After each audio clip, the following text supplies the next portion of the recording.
No, I'm not Obama. I'm Mus'ab. I am 100% sure.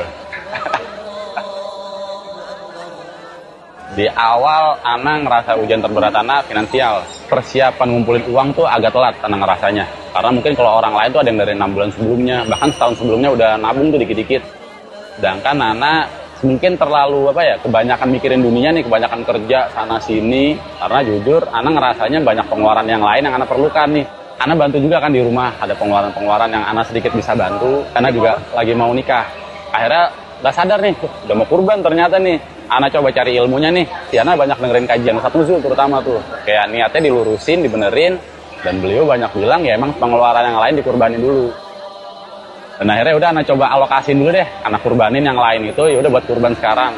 Jadi kayak ya udah Ana sebisa mungkin bawa bekal dari rumah. Terus kayak ngopi, udah nggak ngopi di luar dulu deh.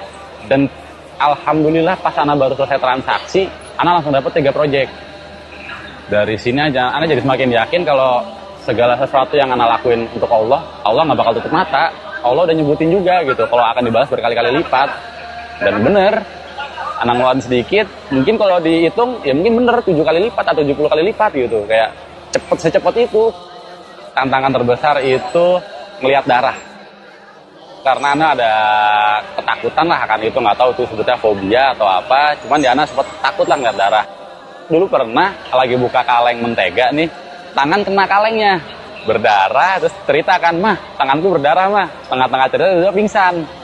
Dulu tuh selalu ada aja setiap lebaran terutama tuh, entah tangan kena beling, kaki masuk dalam pelek motor, berdarah semua tuh, nangis terus. Ketika Ana ngeliat kecelakaan tuh biasanya tuh langsung pucet, kaki ini lemes nih kaki ini. Dan akhirnya ketika Ana pengen bantu jadi nggak berani. Akhirnya Ana coba-coba cari tahu deh, nonton kajian-kajian, dan poinnya yang Ana temuin tuh paling utama tuh di niat. Awal Ana sempat kepikiran banget, Ana harus nyembelih binatang yang dimana Ana sayang sama binatang gitu sebenarnya. Yaudah Ana coba alokasiin niat Ana nih ke, yaudah satu nih karena Allah, ini perintah dari Allah, dan kedua yaudah gimana caranya Ana nggak nyakitin hewan kurban ini. Yaudah Ana coba pelajarin itu, Ana coba terapin itu insya Allah. Penting banget sih ngasih ketenangan ke hewan kurban yang bakal kita sembelih. Dan Ana yakin ketika hewan disembelih dengan keadaan bagus, dagingnya pun juga bakal jadi lebih bagus juga gitu. Dan ketika itu dikasih ke orang-orang yang membutuhkan terdekat, insya Allah buat lebih berkah juga ke merekanya. Pertama kan Ana ngeliat kambing dulu nih, ada yang dipotong juga sebelumnya Ana. Terus bagian punya Ana, itu tuh udah diarahin segala macam, udah dipegangin, udah tinggal motong doang deh. Ketika megang pisau baru kayak, waduh, pisau udah nempel ke leher, udah nggak bisa mundur, ya udah harus langsung deh tuh. Bismillah deh akhirnya tuh. Dan alhamdulillah berhasil. Udah Ana gemeterannya parah banget.